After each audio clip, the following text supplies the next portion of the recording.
এই যে কোনো প্রকার ইউজার আইডি পাসওয়ার্ড কিন্তু চাই নাই, ডাইরেক্টলি কিন্তু লগ ইন হয়ে গেছে।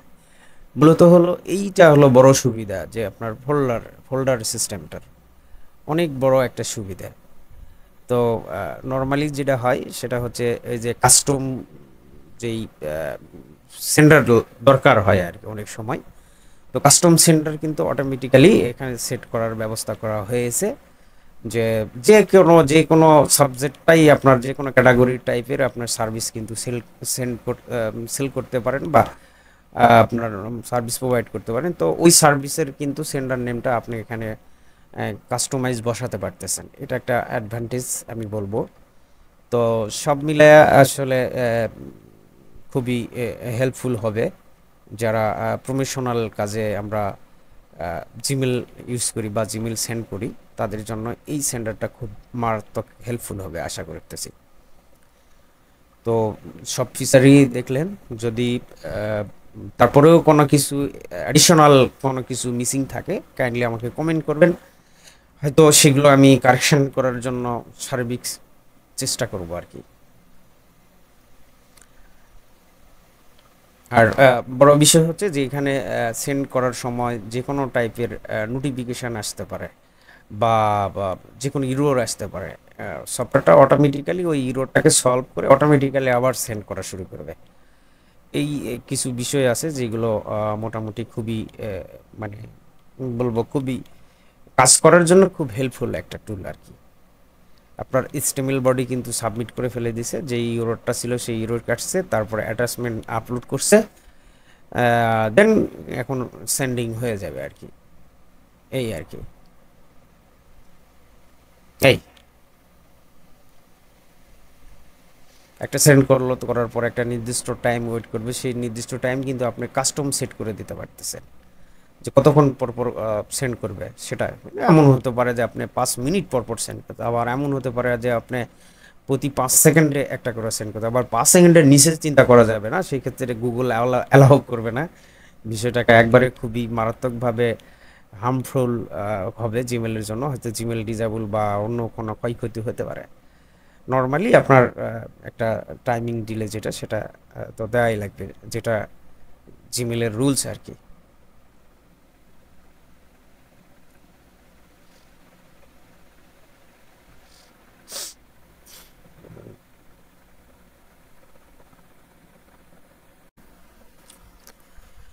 আসসালামু আলাইকুম। আশা করছি যে যেখান থেকে আমার এই ভিডিওটি দেখছেন আপনারা প্রত্যেকেই ভালো আছেন, ভালো থাকবেন সেই কামনায় আজকের ভিডিও শুরু করতেছি। আজকের টুলটি মূলত জিমেল ওয়েব সেন্টার, মানে আপনার জিমেল হতে পারে বা জিমেল লগইন ইডু হতে পারে। মোট কথা gmail.com-এ লগইন হবে এই ধরনের যে কোনো টাইপের মেল এই সফটওয়্যারে কাজ করবে, অটোমেটিক সেন্ড হবে। তো যেই ফিচারগুলো আছে সেই ফিচারগুলো আমি একটা একটা করে ব্রিফ করব।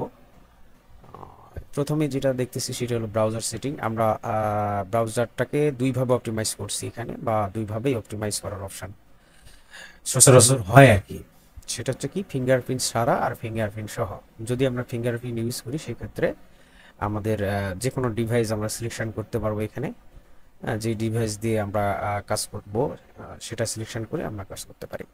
তো ডেস্কটপ দিলে ডেস্কটপ, অথবা উইন্ডোজ দিলে উইন্ডোজ, যে কোনো একটা। তারপর ফিঙ্গারপ্রিন্ট এপিআই কি এখানে আমাদের দিতে হবে। তো ফিঙ্গারপ্রিন্ট এপিআই কি যদি আমরা ইউজ করতে না চাই সেক্ষেত্রে আমরা নো করব। নো করে তারপরে আমরা দেখব যে ম্যানুয়াল ফিঙ্গারপ্রিন্ট।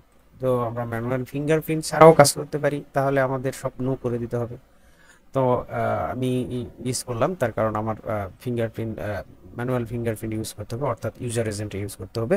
ইউজার এজেন্টটাকে আমি আহ, একটা র্যান্ডমাইজ বা ফেক বলতে পারেন, ফেক ফিঙ্গারপ্রিন্ট এখানে আমি ইন্টিগ্রেট করে রাখছি। যদিও অনলি ইউজার এজেন্টই থাকবে না, হেডারটাকে একটা আহ, ভালো মানের একটা ফিঙ্গারপ্রিন্ট, যদিও ফেক বলতেছি, ফেক এই কারণে যে অরিজিনাল না, বাট অরিজিনালের মতোই ডিভাইস ডিটেক্ট করতে পারবে যে হ্যাঁ এটা একটা ডিভাইস, এইরকম আর কি। তারপরে ল্যাঙ্গুয়েজ আমরা এখানে আমাদের কাস্টম অপশানে আমরা ল্যাঙ্গুয়েজ বসাই দিতে পারি।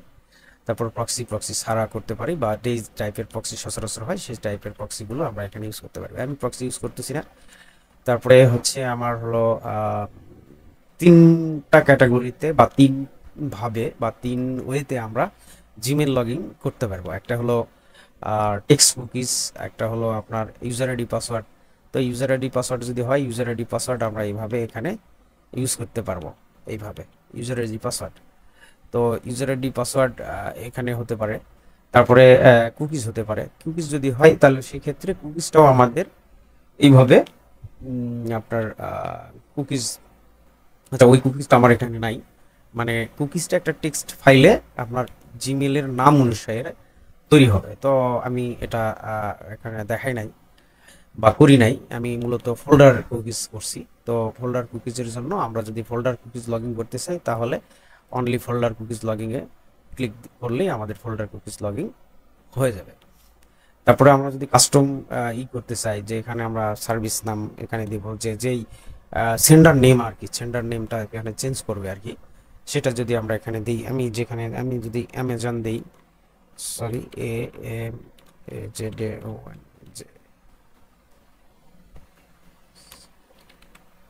অ্যামাজন দিতে পারি বা যে কোনো কিছু দিতে পারি আর কি, আমি দিলাম আর কি অ্যামাজন আর কি।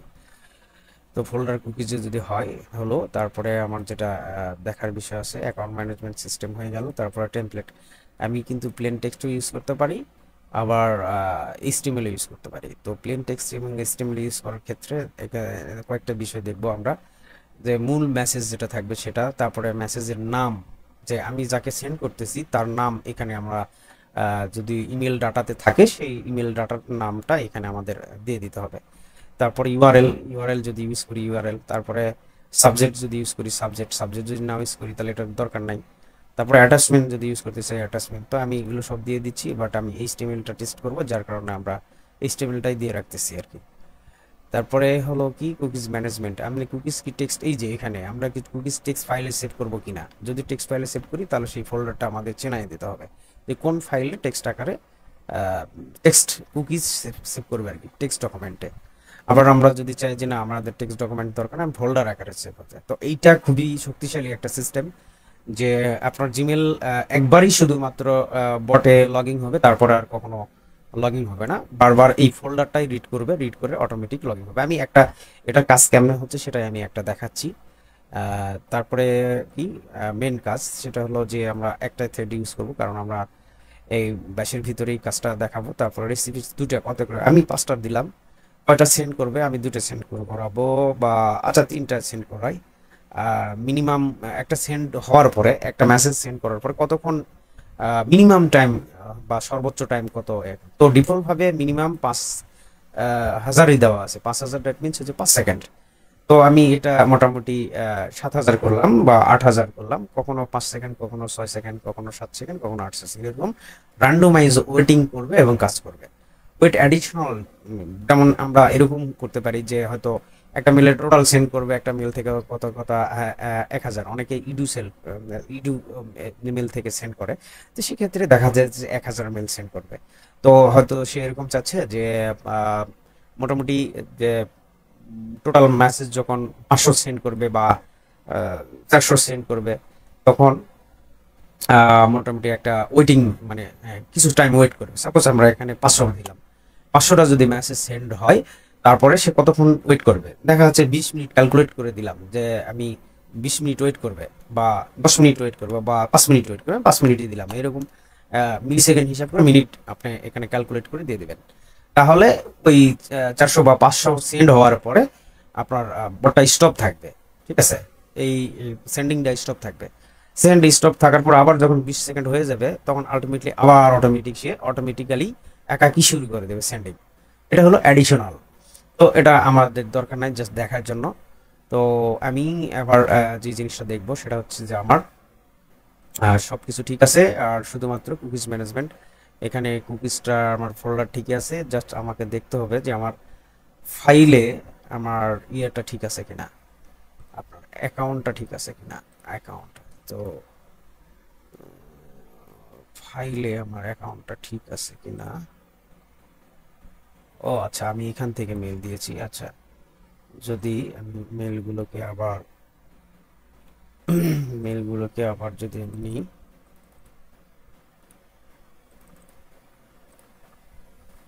ভাবে হবে না। তাহলে এখানে আমি আবার দিই, তাহলে আমার কুকিজ ফোল্ডারে যদি যাই সেক্ষেত্রে আমি দেখতে পাচ্ছি এই দুটার কুকিজ আছে। তার মানে আচ্ছা, এই পর্যন্ত এই মেলটার কুকিজ আমরা রিড করাবো। তো এই মডটা, তো আমি এটা সেভ করে দিলাম। দেওয়ার পরে আমি আবার ওকে করে দিলাম।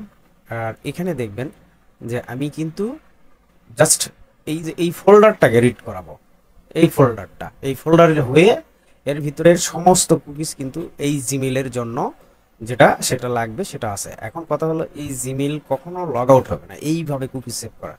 আপনি বছরের পর বছর কিন্তু এইভাবে একটা জিমেইল দিয়েই কাজ করতে পারবেন যদি আপনার জিমেইল নষ্ট না হয়, ডিসেবল না হয়, সেক্ষেত্রে লগ ইন করার প্রয়োজন নাই। তো আমি কি করবো, এটা জাস্ট এখানে সেট করে দেওয়ার পরে উঠায় দেবো। আমি ফোল্ডারটা হয়ে লগ ইন চাচ্ছিলাম, তো সেটার জন্য আমি করলাম, দেখি এখন রান করি তারপরে কি অবস্থা হয় দেখতেছি।